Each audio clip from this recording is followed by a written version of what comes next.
Joining us now is Daniel Kreeger. He's the executive director and co-founder of the Association of Climate Change Officers. Thank you so much for joining us. Thanks for having me. Well, I know I can tell you I'm certainly seeing, and we're all experiencing it here in Washington, D.C. Why are the impacts of the wildfires in Canada being felt so far away? Explain to us what is happening. Well, much like you would see in any sort of circumstance where you have smoke, the smoke doesn't dissipate immediately. And when you have massive concentrations of smoke going up into the atmosphere, it doesn't dissipate quickly. Then from there, your atmosphere doesn't stay still. You've got patterns that move air around the world, and sometimes it's moving north to south, sometimes from west to east.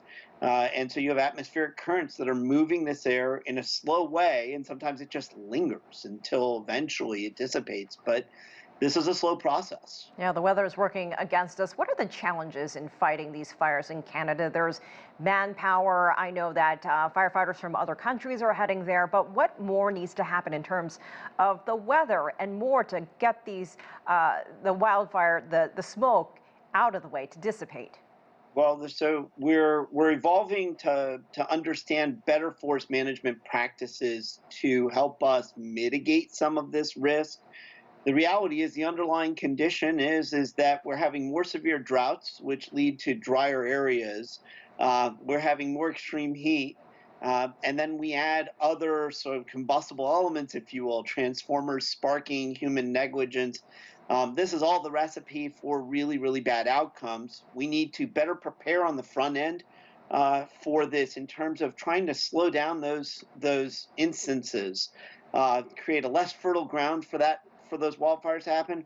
On the other side, you heard somebody in the interviews just mention, we don't understand the air quality. We need better responsiveness when these things are happening too. When do you think we'll see relief? I mean, we're hearing Thursday, Friday here in the Washington, D.C. metro area. As long as these wildfires are still happening, could we see this again next week, in the weeks to come? I would expect it through the season, and I would expect it in different parts of the world year in and year out, whether it's the California wildfires and atmospheric currents that move those, the smoke from those fires, whether it's the massive fire we saw in Australia a couple of years ago. We're now seeing it in Canada. I mean, we're seeing the volume of these fires is increasing, the duration is increasing, the frequency is increasing. We should expect more and more of this, unfortunately. And you hit the head, you hit it there on the head. Other areas in the world that are prone to this sort of thing. I think last year we saw a lot of wildfires in Europe. We could see this over and over again. Talk to us about the climate aspect of this. Well, and so the climate change is really the underlying condition that is making this more likely to happen, right? So we have warmed the planet. We have increased the concentration of greenhouse gases in the atmosphere. So with a warming climate, you're going to have more severe drought. You'll also have more severe precipitation on the other side, but unfortunately, drier places get drier, wetter places get wetter. And then with extreme events, you're getting that volatility that's more significant, more frequent, greater duration. We can expect to see a lot more of this, but we know this is coming.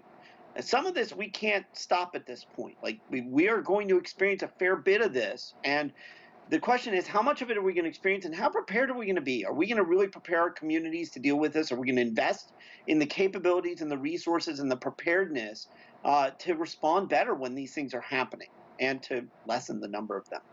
All right, Daniel Kreeger, thank you so much for joining us from Florida. We appreciate your insight.